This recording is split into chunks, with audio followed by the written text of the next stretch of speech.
Hi North Coast, my name is Chris Hilken, and I am bringing you today's Daily Dose. One of my favorite characters in the Old Testament, character in terms of the dynamic of his character, not that he was the most upright or upstanding man, was a man named Solomon. He's responsible for a lot of the wisdom literature in the Old Testament, but it all kind of comes from this first story and the first thing that happens after it. 1 Kings chapter 3. 1 Kings chapter 3.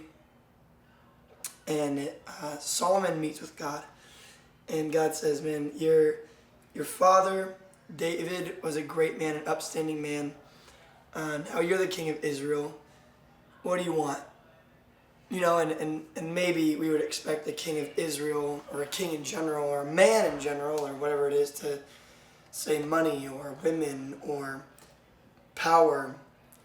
And Solomon goes, "Look, I'm a young kid. I got to lead these people. I need to know when to and when not to. I need to know what's good and what's not good. I need to know when to suggest things, how to suggest things, how to carry out war, how to carry out peace." So he says, "God, would you give me wisdom?" And it's a strange prayer, I think, for even a lot of us to pray for wisdom. I think wisdom comes with maturity, wisdom comes with age, wisdom comes with failed experience, but he asks this unique prayer, and then God grants it to him. And he says, God says, "There's a good prayer." He wants discernment. He wants a wise heart. So it says God gives it to him. Then right after that, this situation happens, which I think is just, for me, it's one of the coolest stories I think in the Old Testament. One day there were two prostitutes that came to the king and stood before him. One of them said, "Pardon me, my lord. This woman and I live in the same house. The third day after my child was born, this woman also had a baby. We were alone. There was no one else in the house but the two of us. During the night, this woman's son died because she rolled over on top of him. So she got up in the middle of the night and took my son from me while I was asleep. Then she put my baby by her breast and put her dead son by my breast. The next morning I got up to nurse my son, and he was dead. But when I looked at him closely in the morning light, I saw that it was not the son that I had born." The other woman said, "No, the living one is my son. The dead one is your son." But the first one insisted, "No, the dead one is yours. The living one is mine." And so they argued before the king. Now, if you haven't heard this story, test. What do? You got two women who both say the baby is theirs.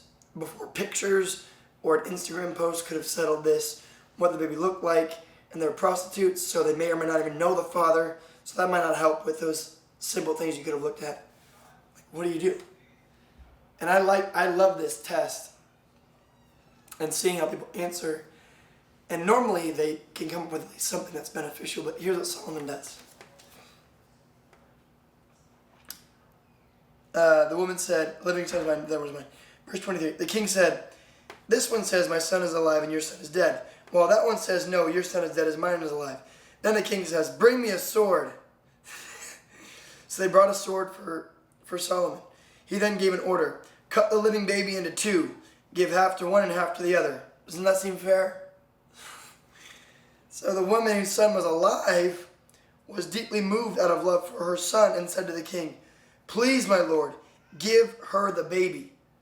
Like if I would rather see my son raised by someone who's not me than to see him cut in half. Where it almost seemed like the other woman was like, "Well, I guess fair is fair." But the mother, the true mother, said, No, don't cut him in half. Just let her have it. If that's the other option, let her raise my son." Then the king said, "The woman whose son was alive was deeply moved. Please, Lord, give her the living baby, don't kill him." But the other said, "Neither I nor you shall have him. Cut him in two." Then the king gave his ruling, "Give the living baby to the first woman. Do not kill him, for she is the mother." When all Israel heard the verdict the king had given, they held the king in awe because they saw that he had wisdom from God to administer justice. And it might be a simple prayer, but I love this prayer. It's called the prayer of serenity. It's old school, but I think we could all use it in our life. And it's, "God, would you give me the serenity or the peace to accept the parts of my life that I can't change? Would you give me the courage to change the things that I can and the wisdom to know the difference?" Oftentimes we live out that wisdom piece. Today, maybe is a challenge for you. What if we prayed for wisdom today, for discernment, a discerning heart to make better decisions in every area of our life? We'll see you guys tomorrow.